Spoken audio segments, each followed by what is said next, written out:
بسم الله الرحمن الرحيم. الحمد لله والصلاة والسلام على سيدنا محمد وعلى آله وأصحابه أجمعين. أما بعد فأعوذ بالله من الشيطان الرجيم. بسم الله الرحمن الرحيم. وإذا سألك عبادي عني فإني قريب أجيب دعوة الداعي إذا دعاني فليستجيبوا لي وليؤمنوا بي لعلهم يرشدون.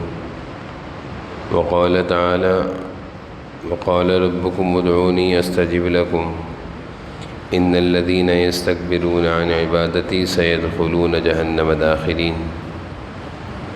وقال تعالى: أمن يجيب المضطر إذا دعاه ويكشف السوء ويجعلكم خلفاء الأرض. وقال النبي صلى الله عليه وسلم: الدعاء مخ العبادة. وقال النبي صلى الله عليه وسلم: واستقبلوا أمواج البلاء بالدعاء، أو كما قال عليه الصلاة والسلام. اللهم صل على سيدنا مولانا محمد وعلى آل سيدنا مولانا محمد وبارك وسلم.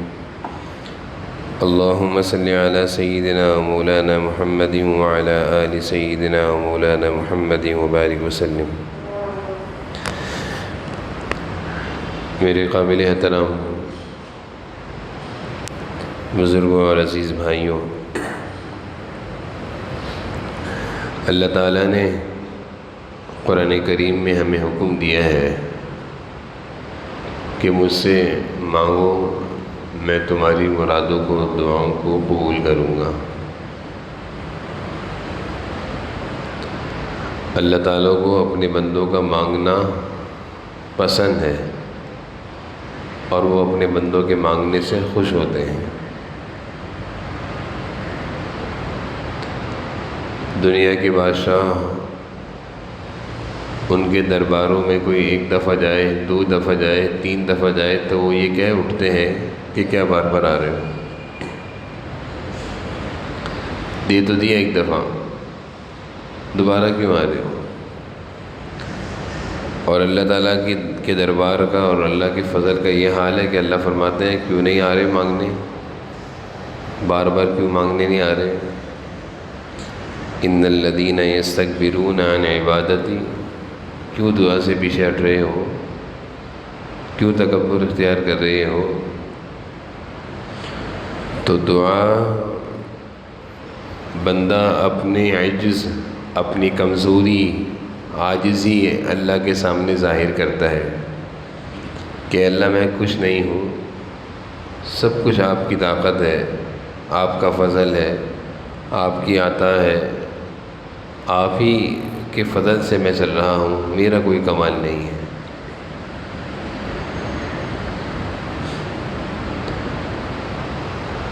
یوں تو انسان بہت ترقی کر کے اس نے بہت ساری چیزوں کو اپنے تابع کر لیا ہے انسان نے، لیکن انسان کی بے بسی کا عالم یہ ہے کہ اگر جسم سے روح نکل جائے تو یہ مٹی کا ڈھیر ہے۔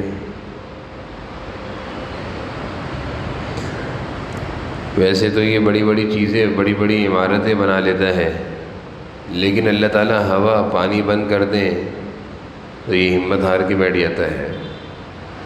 اللہ تعالیٰ نے انسان کو دیا تو بہت ہے، لیکن پھر بھی انسان اللہ کا بہت محتاج ہے، ہر چیز میں محتاج ہے۔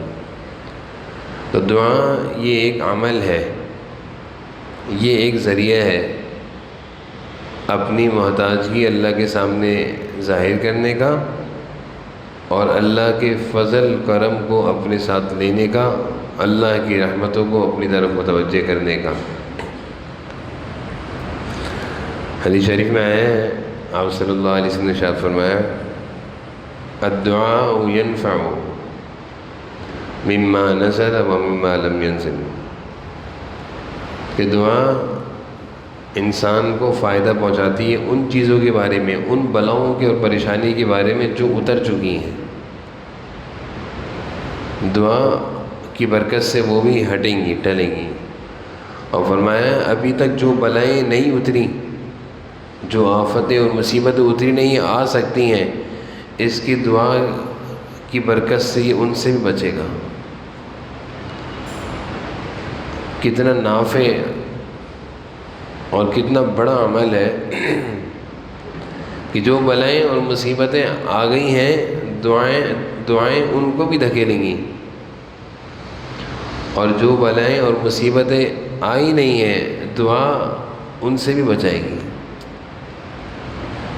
دعا من انفع الادویہ، دعا سب سے بہترین دوا ہے، سب سے بہترین علاج ہے۔ الدعاء سلاح المؤمن، دعا مومن کے لیے بہترین ہتھیار ہے، یہ ہتھیار کا کام دیتا ہے۔ تو آپ صلی اللہ علیہ وسلم نے دعا اپنی امت کو یہ ایک عمل دیا ہے، یہ ایک وظیفہ دیا ہے، یہ ایک راستہ دیا ہے اللہ تعالیٰ سے لینے کا، اپنے مسائل کو حل کرانے کا، مشکلات سے نکلنے کا، بیماریوں اور پریشانیوں سے نجات کا، آنے والی بلاؤں سے حفاظت کا۔ یہ بہترین عمل ہے، بہترین ہتھیار ہے۔ حضور صلی اللہ علیہ وسلم فرما رہے ہیں بہترین ہتھیار ہے یہ۔ الدعاء سلاح المؤمن۔ پھر ہم سمجھتے ہیں دعا کوئی ایسے ہلکا پھلکا عمل ہے۔ جناب نبی کریم صلی اللہ علیہ وسلم ارشاد فرمایا الدعاء مخ العبادہ، یہ ساری عبادت کا مغز ہے، مغز۔ انسان کے سر سے مغز کو نکال دیا جائے تو انسان بیکار، زندگی نہیں ہے۔ تو یہ عبادت کا مغز ہے۔ عبادت سے اگر دعا کو نکال دیا جائے تو عبادت میں جان نہیں ہے۔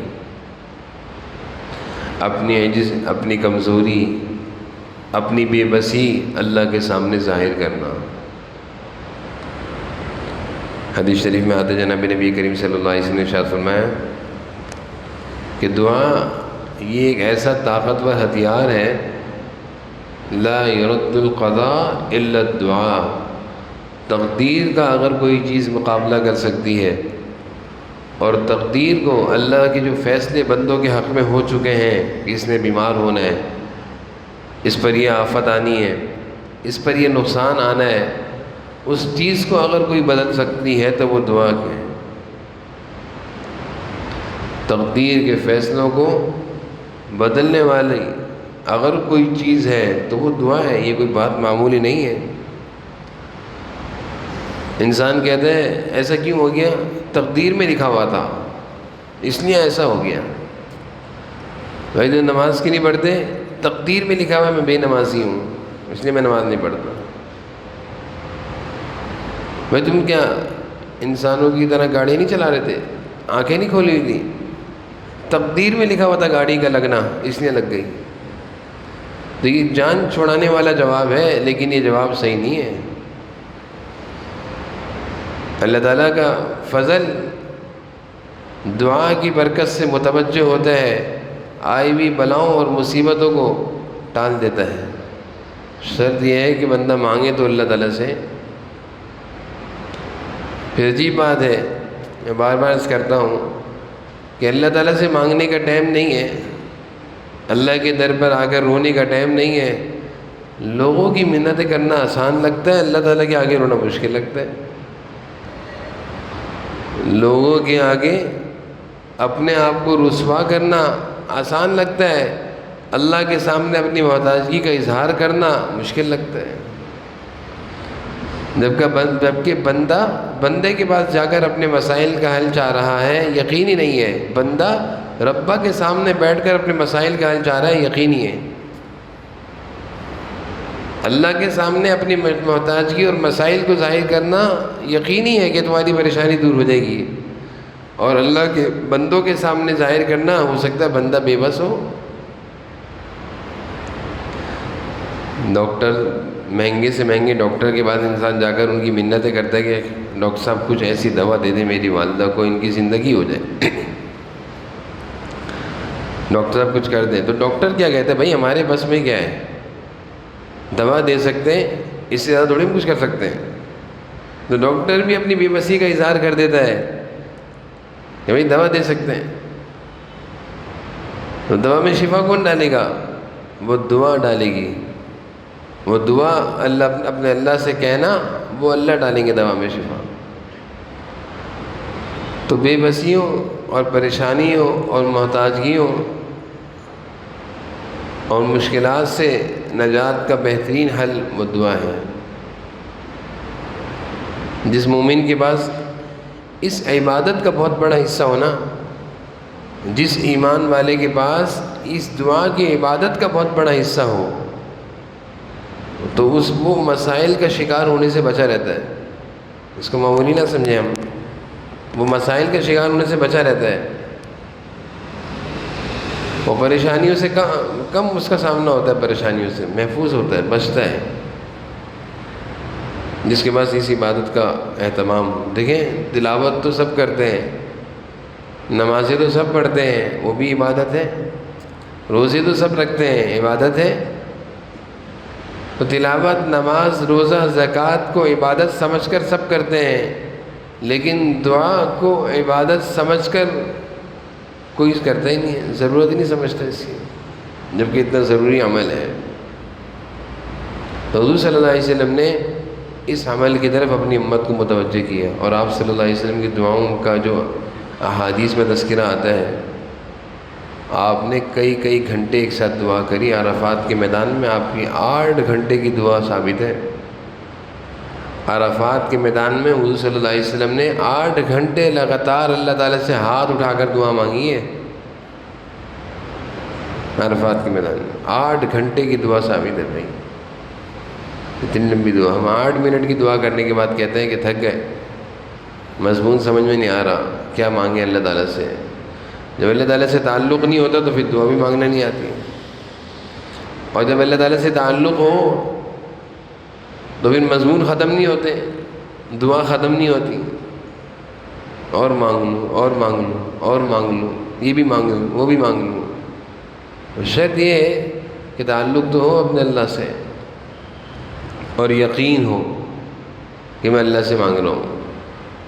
ایک بھکاری دروازہ لوگوں کا کھٹکھٹاتے بھیک مانگنے کے لیے، جیسے دروازہ بجاتے ہیں نا، میں پیسے دے دو، مسجد کے دروازے پر آ گیا، اس کو بھی بجانے لگ گیا۔ کسی نے اس کو کہا یہاں سے تجھے کچھ نہیں ملے گا، اس طرح یہاں سے تجھے اس طرح کہ تو دروازہ کھٹکھٹائے گا، اندر سے کوئی نکل کے 5 روپے ڈال دے گا، یہاں سے اس طرح تجھے کچھ نہیں ملے گا۔ تو بھکاری کہنے لگا یہ کس بخیل کا دروازہ ہے، یہ کس بخیل کا دروازہ ہے؟ تو جواب دینے والے نے اس کو جواب دیا، یہ رب العالمین کا دروازہ ہے، جہاں سے ساری مخلوق کی ضروریات پوری کی جاتی ہیں، ساری مخلوق کی حاجتوں کو پورا کیا جاتا ہے، لیکن طریقہ کار الگ ہے۔ جو تو جس طریقے سے مانگ رہا ہے، اس نے اپنے کشکول کو وہیں زمین پر پٹخا کہ جب ساری مخلوق کی ضرورتیں یہاں سے پوری ہوتی تو مجھے کیا ضرورت ہے لوگوں کے در پہ جا کر کھٹکھٹانا؟ اس نے اپنے کشکول کو وہیں توڑ دیا اور اندر آ کر اپنے اللہ سے مانگنے بیٹھ گیا کہ جب ساری مخلوق کو اللہ رب العالمین دے رہے ہیں۔ ایک بادشاہ کے پاس ایک شخص آیا، اپنی مرادیں، اپنی جیسے کہ لوگ آتے ہیں بڑے لوگوں کے پاس اپنی حاجت لے کر، تو اس نے دیکھا کہ بادشاہ کسی سے مانگ رہا ہے بیٹھا ہوا۔ اس نے وزیروں سے کہا کہ یہ کیا کر رہا ہے، کس سے مانگ رہا ہے، یہ تو بادشاہ ہے، کیا کر رہا ہے؟ تو وزیروں نے کہا کہ یہ کسی سے کچھ مانگ رہے ہیں۔ کس سے مانگ رہے ہیں؟ یہ تو بادشاہ ہے، ساری مخلوق تو اس کے ارد گرد جمع ہوتی ہے، اس سے مانگنے دی گئی، یہ کس سے مانگ رہے ہیں؟ تو وزیروں نے کہا بھائی یہ بھی کسی کا محتاج ہے، اللہ رب العالمین کا محتاج ہے۔ تو وہ کہنے لگا جب یہ اس اللہ سے مانگ کر ہمیں دے گا تو میں کیوں نہ اس اللہ سے مانگ لوں ڈائریکٹ، میں کیوں اس سے لوں، میں کیوں نہ میں بھی اسی اللہ سے ڈائریکٹ لے لیتا ہوں۔ مجھے کیا ضرورت ہے واسطہ تلاش کر کے اپنے کو رسوا کر کر اس کی منتیں کر کے پھر اللہ سے لینا، میں کیوں نہ خود اللہ سے لے لوں۔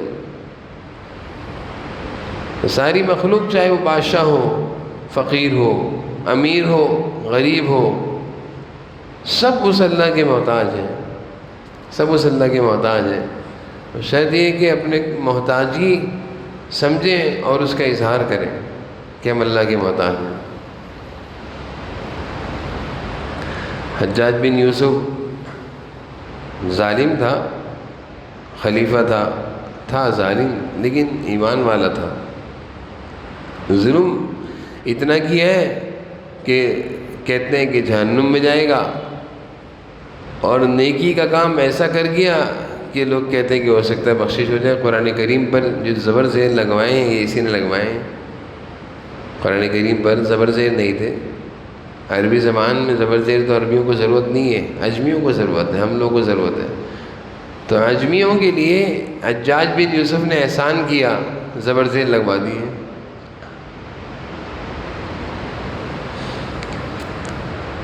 تو یہ طواف کر رہا تھا، اس نے ایک آدمی کو دیکھا آنکھوں سے نابینا ہے، بینائی نہیں ہے، اور طواف کے دوران کہہ رہا ہے اللہ آنکھیں دے دے، آنکھیں دے دے، بینائی دے دے، بینائی دے دے. ایسے رٹا لگایا ہوا جیسے دعاؤں میں نا رٹا لگاتے ہیں. میں نے عرض کیا نا کہ ایک ہوتا ہے سنانا اور ایک ہوتا ہے مانگنا، ایک ہوتا ہے پڑھنا، ایک ہوتا ہے مانگنا. تو یہ طواف میں نابینا اللہ سے کہہ رہا ہے آنکھیں دے دے، آنکھیں دے دے، بینائی دے دے، بینائی دے دے. ایسے باتیں کر رہے ہیں، ایسے پڑھ رہا ہے جیسے کوئی چیز خبر نامہ سنا رہا ہے. حجاج بن یوسف طواف کو چکر کرتے ہوئے اس کے برابر میں سے گزرا، دیکھا یہ نابینا ہے، سنا کیا کہہ رہا ہے، آواز آئی اللہ سے بینائی مانگ رہا ہے، لیکن مانگ بڑے بے دلی سے رہا ہے اور بڑی غفلت سے مانگ رہا ہے، یقین سے نہیں مانگ رہا. حدیث شریف میں آتا ہے دعا کو لازم پکڑو لیکن یاد رکھو اللہ تعالیٰ غافل دل کی دعا قبول نہیں کرتے. تو بڑی غفلت سے مانگ رہے ہیں. حجاج بن یوسف اس کی طرف متوجہ ہوا، کہا کہ میں جانتا ہوں میں کون ہوں. اس نابینا کا میں تو نہیں جانتا، میں حجاج ہوں. حجاج کے نام سے سب کانپتے تھے. حجاج کے نام سے ظالم تھا، سیکنڈ لگاتا رہا، گردن بدن سے الگ کرنے میں سیکنڈ لگاتا تھا. بہت ساری گردنوں کو اسے جسم سے الگ کیا ہے، بہت قتل کیے. تو حجاج بن یوسف نے کہا پہچان گئے کہ ہاں پہچان گیا آپ کو، آپ حجاج ہیں، خلیفہ ہیں. حجاج نے کہا کیا مانگ رہے ہیں اللہ سے؟ کہہ رہے آنکھوں کی بینائی نہیں ہے، آنکھیں مانگ رہا ہوں. اس طرح مانگتے ہیں. حجاج نے کہا کون سا طواف کا چکر ہے؟ کہہ رہے پہلا چکر ہے. کہہ رہے میرا بھی پہلا چکر ہے، اور 7واں چکر ہونے سے پہلے تیری آنکھوں کی بینائی آ جانی چاہیے، نہیں تو ابھی تیری آنکھوں کا مسئلہ ہے، میں اب تیری گردن بھی اڑا دوں گا. حجاج نے اس کو ڈرایا کہ 7ویں چکر سے پہلے تیری آنکھوں کی بینائی آ جانی چاہیے، مانگ اب اللہ سے، اگر نہیں ملی تیری بینائی تو میں تیری گردن اڑاؤں گا. اب وہ نابینا بیچارہ اور پریشان ہو گیا. ابھی تو آنکھوں کا مسئلہ تھا، اب تو جان کا مسئلہ آ گیا. اور میں نے جیسے عرض کیا کہ یہ حجاج ایسا تھا کہ سیکنڈ لگاتا تھا جسم سے گردن الگ کرنے میں. ایک حکم دیتا تھا گردن اڑا دو بھائی اس کی، چلو بھائی. اس کی کارندوں کی تلواریں بڑی تیز تھیں، ٹھک کر کے گردن زمین سے الگ کر دیتے تھے. تو حجاج نے اس کو یہ کہا تو اب اس کو فکر لگ گئی کہ بھی تو آنکھیں نہیں تھی، اب جان بھی جائے گی. آنکھ سے گئی تو اب جان سے. اب اس نے طواف کے چکروں میں جو رونا دھونا شروع کیا ہے، اور جو آہ وزاری اور گریہ وزاری، اور اس کی جو حالت تھی پوچھے مت. پسینہ، آنکھوں سے آنسو بہہ کر آنکھیں خشک، روئی چلے جا رہے ہیں، چیخ رہے ہیں، چلا رہے ہیں اللہ پہلے تو آنکھ کا مسئلہ تھا، اب تو جان کا مسئلہ ہے. اب جو اس نے دعائیں کریں تو اللہ کی شان 7ویں چکر سے پہلے اس کی آنکھوں کی بینائی آنا شروع ہو گئی، اس کو دکھنا شروع ہو گیا، اس کو امید آ گئی، لگنا شروع ہو گئی. اور 7ویں چکر میں اس کی اچھی خاصی بینائی لوٹ آئی.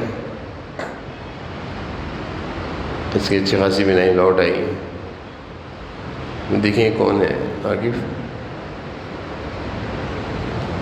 اس کو بلائے خادم کو.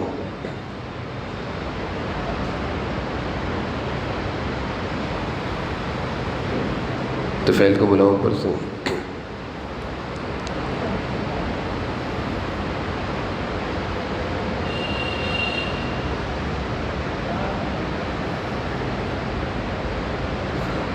7ویں چکر سے پہلے پہلے اس کی بینائی لوٹ آئی،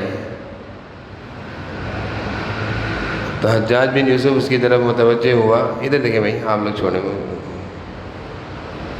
اب جب اس کی بینائی آ گئی تو حجاج نے یہ حجاج کے پاس آیا، اور حجاج بن یوسف نے کہا میں نے تیری گردن نہیں اڑانی تھی، نہ میرا کوئی ارادہ تھا، جب میں تیرے قریب سے گزرا تھا تو جس طرح تو دعا کر رہا تھا تو اس طرح دعا 100 سال تک بھی کرتا رہتا آنکھوں کی بینائی کی، تو شاید تیری آنکھوں کی بینائی نہیں آتی، جس غفلت سے تو دعا کر رہا تھا، جس غفلت والے دل سے تو دعا کر رہا تھا، تو 100 سال تک بھی تو دعا کرتا تو تیری آنکھوں کی بینائی نہیں لوٹنی تھی، اور تجھے میں نے تھوڑا سا ڈرایا دھمکایا اور تیری کیفیت بدل گئی مانگنے کی، 7ویں چکر سے پہلے پہلے تیری آنکھوں کی بینائی آ گئی۔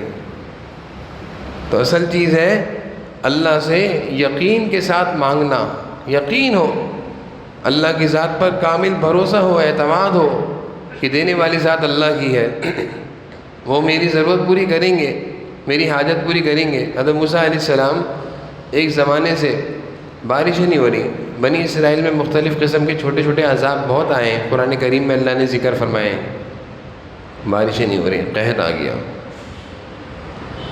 حضرت موسیٰ علیہ السلام روزانہ قوم کو میدان میں لے کر جائیں اور دعا کرائیں، دعا نہیں ہو رہی، نبی بھی موجود ہیں، نبی کی دعا ہے قبول نہیں ہو رہی، ساری قوم پریشان، حضرت موسیٰ علیہ السلام بہت پریشان۔ حضرت موسیٰ علیہ السلام نے اللہ تعالیٰ کی طرف متوجہ ہے کہ اللہ قحط پڑا ہوا ہے، بارشیں نہیں ہو رہی، دعائیں اتنی کر رہے ہیں، طریقہ کار جو آپ نے بتایا ہے وہ اختیار کیے، میں کھلی فضا میں، کھلے میدان میں، کھلے آسمان تلے، گرمی میں ساری قوم کو لے کر روزانہ جمع ہوتا ہوں، بارش نہیں ہو رہی۔ اللہ نے کہا تم جس قوم کو لے کر جمع ہوتے ہو اس قوم میں ہمارا ایک نافرمان ہے جو 40 سال سے ہم سے جنگ کر رہا ہے، 40 سال سے ہمیں ناراض کر رہا ہے، 40 سال سے غفلت کی زندگی اور ہمارے سے مقابلے پر اترا ہوا ہے، جب تک وہ اس مجمع میں وہ نوجوان ہے ہم دعائیں قبول نہیں کریں گے، ہاں وہ اس مجمع سے نکل جائے ہم دعا قبول کریں گے، بارش ہو جائے گی۔ حضرت موسیٰ علیہ السلام قوم کی طرف متوجہ ہے اور کہا کہ بھائی دیکھو اتنے دنوں سے ہم دعائیں کر رہے ہیں، میں نے ابھی اللہ تعالیٰ سے ہم کلامی، کلیم اللہ سے ہم کلامی کا شرف حضرت موسیٰ علیہ السلام کو ہر وقت نصیب ہو جاتا تھا، ابھی میں نے اللہ تعالیٰ سے ہم کلامی کا مجھے شرف ملا، اور میں نے اللہ سے عرض کی کہ اللہ اتنے دنوں سے قوم پریشان ہے، بارش نہیں ہو رہی، آپ بارش برسا دیجیے۔ تو اللہ تعالیٰ نے کہا ہے کہ اس تمہاری قوم میں اس مجمع میں ایک شخص ہے جو 40 سال سے ہم سے جنگ کر رہا ہے، مقابلہ کر رہا ہے، سمجھ رہا ہے کہ ہمیں ناراض کر کے گناہ کر کے وہ ہمیں ہرا دے گا، جب تک وہ اس مجمع میں ہے بارش نہیں ہوتی، دعا نہیں قبول ہوتی، لگے رہو، نہیں دعا قبول، ہاں وہ نکل کر چلا جائے ابھی بارش ہو جائے گی، ابھی دعا قبول ہو جائے گی۔ حضرت موسیٰ علیہ السلام نے جب کہا کہ بھائی وہ جو بھی ایسا شخص ہے جو اتنا گنہگار ہے، اللہ کا اتنا نافرمان ہے، تو بھائی وہ مخلوق دوسرے لوگوں پر رحم کھائے، نکل جائے یہاں سے، نکل جائے، نہیں تو اس کی وجہ سے جانور بھی پریشان ہے، اس کی وجہ سے انسان بھی پریشان ہے، ساری قوم پریشان ہے، درخت بھی پریشان ہے، زمین پر پانی نہیں ہے۔ اب وہ شخص سمجھ گیا کہ اللہ تعالیٰ نے میرے بارے میں فرمایا ہے، میں ہی اللہ کا سب سے بڑا نافرمان ہوں۔ اب اس نے سوچا کہ میں اس مجمع میں سے نکلوں گا تو سارا مجمع مجھے دیکھے گا کہ یہ جس کی نحوست سے بارشیں رکی ہوئی ہیں، جس کی نحوست سے جانور پیاسے مر رہے ہیں، جس کی نحوست سے یہ گرمی کا عالم ہے، اب اگر لوگ مجھے اس طرح دیکھیں گے تو کل کو لوگ مجھے نہیں میری نسلوں کو ملامت کریں گے، میری اولادوں کو، کہ تمہارا باپ تھا، تمہارا دادا تھا جس کی وجہ سے قوم پر قحط پڑا ہوا تھا اور بارشیں نہیں ہو رہی تھی، تو یہ تو میری عزت کا معاملہ نہیں ہے، میری تو عزت جائے گی، میری تو رسوائی ہے ہی ہے، میری اولادیں اور نسلیں بھی اس کو بھگتیں گی۔ اس کو احساس ہوا اور پھر اس نے اسی مجمع میں اللہ سے باتیں کرنا شروع کر دی. نکلا نہیں، ظاہر نہیں کیا میں ہوں، بتایا ہی نہیں کسی کو. اسی مجمع میں کھڑے کھڑے اپنے اللہ سے باتیں شروع کر دیں. میں عرض کرتا ہوں بسا اوقات اللہ تعالیٰ سے باتیں کرنا سیکھیں بھائی، اللہ تعالیٰ سے چلتے پھرتے باتیں کرنا سیکھیں. جاتے آتے اللہ سے باتیں کیا کریں، گفتگو کیا کریں. اللہ آپ میری ضرورتوں کو پوری کرنے والے ہیں، آپ میری حاجتوں کو پوری کرنے والے ہیں، آپ کے سوا میرا کون ہے. اللہ سے باتیں کرنا سیکھیں. اس گناہگار نے اللہ سے باتیں کرنا شروع کری اور اس نے کیا کہا؟ اے اللہ 40 سال سے میں گناہ کر رہا ہوں، آپ کو ناراض کر رہا ہوں. آپ کو ناراض کرنے کی وجہ سے اتنا رسوا نہیں ہوا جتنا آج میں رسوا ہو جاؤں گا، جتنا میں آج رسوا ہو جاؤں گا. اگر آج آپ نے میرے اوپر پردہ نہیں ڈالا اور بھرے مجمع میں سے جب میں نکل کر جاؤں گا تو لوگ مجھے بھی ملامت کریں گے، میری اولادوں نسلوں کو ملامت کریں گے، تمہارا فلاں تھا، دادا پردادا تھا جس کی وجہ سے قوم پر قحط پڑا ہوا تھا. اللہ یہ تو بڑا خطرناک معاملہ ہو جائے گا. اللہ میری رسوائی تو گئی، میں تو مر جاؤں گا، میرے بچے بھی اس رسوائی کو بھگتیں گے. اللہ رحم فرما. 40 سال میں نے تجھے ناراض کیا، تو نے مجھے رسوا نہیں کیا. اللہ آج میری رسوائی کا دروازہ کھل رہا ہے، اللہ مجھے معاف کر دے. اللہ تعالیٰ مجھے معاف کر دے. اللہ تعالیٰ یہ بارش نہیں ہو رہی میری وجہ سے، اللہ مجھے معاف کر دے. میں اس مجمع سے نہیں نکلوں گا، اگر میں نکلا تو میں تو رسوائی دیکھوں گا. حضرت موسیٰ علیہ السلام اعلان کر رہے ہیں بھی جلدی نکلو، کیونکہ یقین تھا اللہ نے کہا ہے اس مجمع میں کوئی، اسی مجمع میں کہیں اور نہیں، ادھر ہی نکلو جلدی سے. حضرت موسیٰ علیہ السلام اعلان کر رہے ہیں اور نکلتا کوئی نہیں ہے. حضرت موسیٰ علیہ السلام اعلان کر رہے ہیں اور نکلتا کوئی نہیں. ادھر اس کی کیفیت عجیب ہے، دل ہی دل میں گھٹ رہا ہے، رو رہا ہے، اللہ اللہ میری عزت رکھ لے، اللہ میری عزت رکھ لے، رسوائی سے بچا لے، اللہ میری عزت رکھ لے. دل ہی دل میں ادھر موسیٰ علیہ السلام کا اعلان، ادھر اس کا اللہ سے معاملہ. دیکھتے ہی دیکھتے آسمانوں پر بادل نہیں تھے، بادل آنا شروع ہو گئے، بادل آنا شروع ہو گئے. بارش سے قبل ہوائیں آتی ہیں جو خوشخبریاں دیتی ہیں کہ برسنے والے ہیں اللہ کے بادل، وہ ہوائیں آنا شروع ہو گئیں. اور حضرت موسیٰ علیہ السلام دیکھ رہے ہیں کہ ابھی تک کوئی نکلا تو نہیں ہے. یہ کیا ہو گیا؟ ابھی تک کوئی نکلا تو نہیں ہے. چاروں طرف دیکھ رہے ہیں کوئی نکلا تو نہیں ہے. اور پھر بادل آئے برسنے والے، اور برستے ہوئے گرجتے ہوئے اپنا کام شروع کر دیا اور خوب بارش ہوئی، ساری قوم خوش ہو گئی. حضرت موسیٰ علیہ السلام اللہ کی طرف متوجہ ہے کہ اے اللہ، جس کی وجہ سے ہماری دعائیں قبول نہیں ہو رہی تھیں، جو اتنا بڑا گنہگار سیاہکار تھا، جس کی وجہ سے ہماری دعائیں قبول نہیں ہو رہی تھیں، اور آپ نے کہا تھا جب تک وہ مجمع سے نہیں نکلے گا میں تمہاری سنوں گا نہیں. ابھی تو وہ مجمع سے نکلا نہیں، آپ نے بارش برسا دی. اللہ تعالیٰ نے فرمایا کہ اے موسیٰ، جس کی وجہ سے ہم نے بارش روکی بھی تھی، بارش اسی کی وجہ سے ہوئی ہے، اسی کی برکت سے ہوئی ہے، اسی کی توبہ کی برکت سے ہوئی ہے.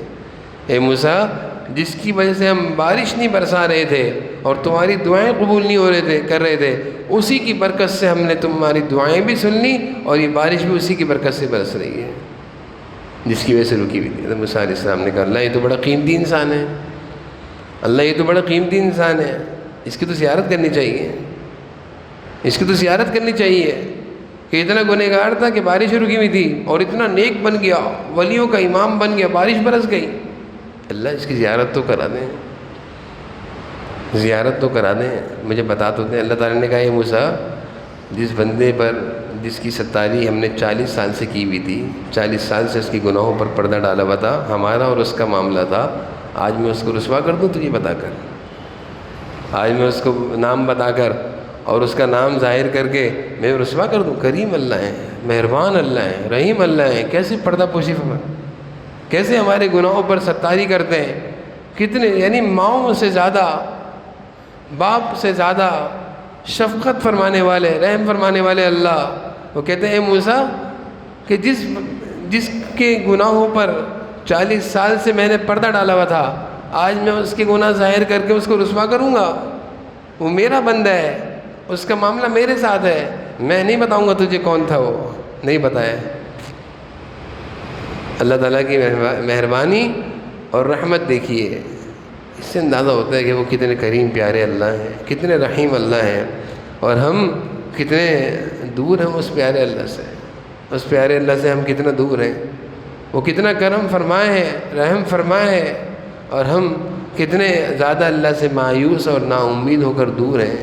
بعض دفعہ دعا کے لیے ہاتھ اٹھاتے ہیں، یوں اٹھاتے ہیں ہم، ایسے اٹھاتے ہیں غفلت سے۔ اپنے ابا سے کوئی چیز مانگنی ہوتی ہے تو ہم ابا کی کتنی منتیں کرتے ہیں کہ ابا دے دینا، 100 دفعہ کہتے ہیں، لے کر رہتے ہیں۔ اور اپنے رب سے کوئی چیز مانگنی ہو تو انداز دیکھیں کیسا ہوتا ہے ہمارا مانگنے کا۔ اتنی زیادہ اللہ کے ساتھ ناانصافی کرتے ہیں کہ حیرانگی ہوتی ہے کہ اپنی حالت پر کہ ہم کیسا اللہ کے ساتھ برتاؤ کر رہے ہیں۔ وہ کریم ہے، وہ رحیم ہے، اس کے ساتھ عجیب برتاؤ ہے۔ تو بھئی یہ دعا کا عمل حضور صلی اللہ علیہ وسلم نے ہمیں سکھایا ہے۔ اس عمل کو اپنی زندگی میں ایک معمول کے مطابق جگہ دیجیے، جگہ دیجیے۔ جیسے 5 وقت کے لیے ہم نے وقت مقرر ہے، اسی طرح دعا کے لیے بھی کوئی وقت ہونا چاہیے۔ ہمارے استاد محترم فرماتے تھے کہ دن رات میں آدھے گھنٹے کی مجموعی دعا ہونی چاہیے، آدھے گھنٹے کی دعا، یعنی ہر نماز کے بعد کوئی 5-7 منٹ کی دعا، اور عصر کے بعد کی کچھ دعا، کچھ تہجد کی دعا، تو مجموعی دعا آدھا گھنٹہ یہ عبادت کرنی چاہیے۔ نہیں تو اللہ تعالیٰ پوچھیں گے ان الذین یستکبرون عن عبادتی، کیوں میری اس دعا کی عبادت سے منہ پھیرا تھا؟ بہت مال آ گیا تھا، بہت دولت آ گئی تھی، بہت چیزیں جمع کرنی تھی، تو اس لیے اس دعا کی عبادت کو کم از کم اپنی زندگی میں آدھے گھنٹے کی جگہ دیں، نہیں تو سوال ہوگا۔ اور جیسے ہم اعتکاف میں آپ سے دعا کرواتے ہیں، سحری میں بھی آدھے گھنٹے کی، افطاری میں بھی آدھے گھنٹے کی، وجہ اس کی صرف یہ ہے کہ اس عبادت کی مشق کراتے ہیں کہ بھئی کسی طرح کم سے کم 20 منٹ کی تو رہ جائے، 20 منٹ کی، 25 منٹ کی، آدھے گھنٹے کی اس عبادت کو اپنی زندگی میں جگہ دیں۔ میں صحیح کہہ رہا ہوں، سارے مسائل حل ہو جائیں گے۔ یہ سارے مسائل کے حل ہونے کا ایک بہت بڑا دروازہ ہے دعا۔ اس بڑے دروازے کو جس نے پکڑ لیا اس کے سارے مسائل حل، اور جس نے اس دروازے کو چھوڑ دیا وہ ہر در کی ٹھوکریں کھائے گا، پریشان، مسائل کا شکار، کبھی ہسپتال تو کبھی عدالت تو کبھی تھانے، اور کبھی مختلف قسم کی پریشانیاں، نقصان چل رہا تھا، ٹھوکر لگی گر گیا، کبھی بچہ بیمار تو کبھی اس پر آفت۔ یہ مختلف قسم کی جو آتی رہتی ہے نا، کچھ لوگوں کو بیچارے پریشان رہتے ہیں، دعا کا دروازہ پکڑنے سے اللہ تعالیٰ ان سب سے بچا لیں گے انشاءاللہ۔ دعا کا دروازہ اپنے اوپر، حدیث شریف میں آپ صلی اللہ علیہ وسلم نے فرمایا کہ جس نے اپنے اوپر دعا کا دروازہ کھول لیا اس نے اپنے اللہ کی رحمتوں کا دروازہ کھول لیا۔ جس نے اپنے اوپر دعا کا دروازہ کھول لیا اس نے اپنے اوپر اپنے رب کی رحمتوں کا دروازہ کھول لیا۔ اتنا بڑا دروازہ ہے، اس کو اپنے اوپر کھول لیں۔ کھولنے کی کوئی شرط نہیں ہے، بس اہتمام شروع کر دیں دعا کا کہ اب دعا کرنی ہے، کس وقت کرنی ہے، کتنی دیر کی کرنی ہے، اس کی عادت ڈال لیں۔ روزانہ پابندی سے معمول کے مطابق اپنی دعاؤں کا وقت نکالیں اور اس چیز کو لازم سمجھیں۔ نہیں تو میں سچ عرض کر رہا ہوں، حدیث کا مفہوم ہے کہ تم سکھ میں اللہ سے نہیں مانگو گے، پھر دکھ میں کس منہ سے اللہ سے مانگو گے؟ جب کوئی بیماری اور پریشانی آتی ہے اس وقت انسان کہتا ہے دعا کر دیں ہمارے لیے، تو خود کیوں نہیں کرتے دعا اللہ تعالیٰ سے؟ خود کی نہیں ہے نا، دوسروں سے کراتے ہیں۔ کوئی نقصان آ جائے، کوئی پریشانی، کوئی دشمن پیچھے لگ جائے، پھر وظیفے پوچھتے ہیں۔ اگر اس دعا کا ہتھیار ہاتھ میں ہوتا تو کیا ضرورت تھی وظیفے پوچھنے کی؟ انسان بولتا میں خود اللہ سے حل کروا لوں گا۔ اللہ تعالیٰ ہم سب کو اس دعا کے وظیفے کو خوب اہتمام سے اپنی زندگی میں جگہ دینے کی توفیق عطا فرمائے۔ اور سب سے بہترین وقت دعا کا وہ سحر اور تہجد کا وقت ہے، جب ساری مخلوق سو رہی ہوتی ہے۔ حضرت رابعہ بصریہ اللہ کی بہت نیک بندی تھیں، وہ اللہ تعالیٰ سے اس وقت میں اٹھ کے کہتی تھی اللہ ساری مخلوق سو رہی ہے، تو نہیں سو رہا۔ وہ عجیب نیک خاتون تھی، ان کی واقعات ہیں کتاب میں۔ غالباً یہ حسن بصری رحمۃ اللہ علیہ کے دور کی خاتون ہیں، پاکیزہ دور تھا۔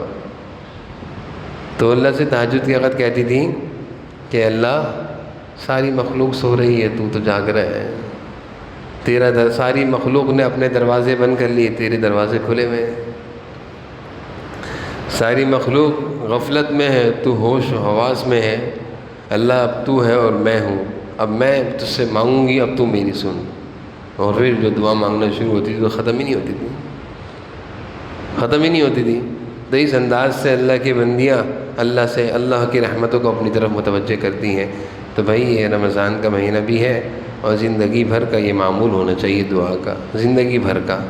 عادت ڈال لیں، عادت بنا لیں، اور میری بات یہ لکھ لیں کہ جو صبح میں اپنے اللہ کو پکار کر زور لگا کر نعرے لگاؤ گے اپنے اللہ کے صبح کی حالت میں، خوشیوں کی حالت میں، تو دکھ میں اپنے اللہ تمہیں خالی نہیں چھوڑے گا۔ دوستی کا حق ادا کریں گے اللہ کہ یہ سکھ میں مجھے نہیں بھولتا تھا، میں آج اس کو پریشانی میں چھوڑ دوں، یہ آج پریشان ہے میرا بندہ، میں چھوڑ دوں اس کو، کیسے چھوڑوں؟ کوئی بھی پریشانی خدا نہ کرے آئے، اللہ ہماری مدد کریں گے۔ اللہ تعالیٰ ہم سب کو جو کچھ کہا سنا اس پر عمل کی توفیق نصیب فرمائے۔ الحمدللہ رب العالمین والعاقبۃ للمتقین والصلاۃ والسلام علی سیدنا الانبیاء والمرسلین وعلی آلہ واصحابہ اجمعین۔ اللہم صلی علی سیدنا مولانا محمد وعلی آل سیدنا مولانا محمد وبارک وسلم یا ذا الجلال والاکرام یا الہ العالمین یا ارحم الراحمین۔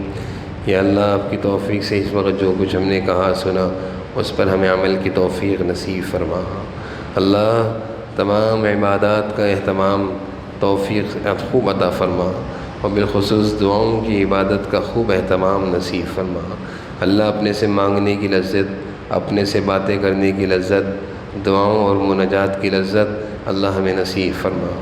راتوں کو اٹھ کر جب ساری مخلوق سو رہی ہو، جب سب سو رہے ہوں، جب سب کے دروازے بند ہوں، جب ساری آوازیں بند ہو جائیں، جب فضا میں سناٹا چھا جائے، کسی کی چوں چنا کی آواز نہ ہو، نہ انسانوں کی نہ جانوروں کی، اللہ اس وقت اٹھ کر ہم ہو اور تم آپ ہو، اس وقت کی دعائیں ہمیں نصیب فرما، اس وقت کا اٹھنا نصیب فرما، اس وقت کی مناجات نصیب فرما، اس وقت کی اپنے سے گفتگو اور ہم کلامی نصیب فرما۔ اللہ ہم سب کو اپنا محتاج بنا لے۔ اللہ جو تجھ سے مانگتا ہے ساری مخلوق کی محتاجگی سے آپ اس کو بچاتے ہیں، جو آپ کے در پہ آتا ہے سارے مخلوق کی دروں کی خواری اور ٹھوکروں سے آپ اس کو بچاتے ہیں، جو آپ کے آگے روتا ہے مخلوق کے آگے رونے سے اس کو بچاتے ہیں۔ اللہ ہمیں اپنی محتاجگی نصیب فرما، اللہ ہمیں اپنے در کی محتاجگی نصیب فرما، اللہ ہمیں اپنے آگے رونے والا بنا۔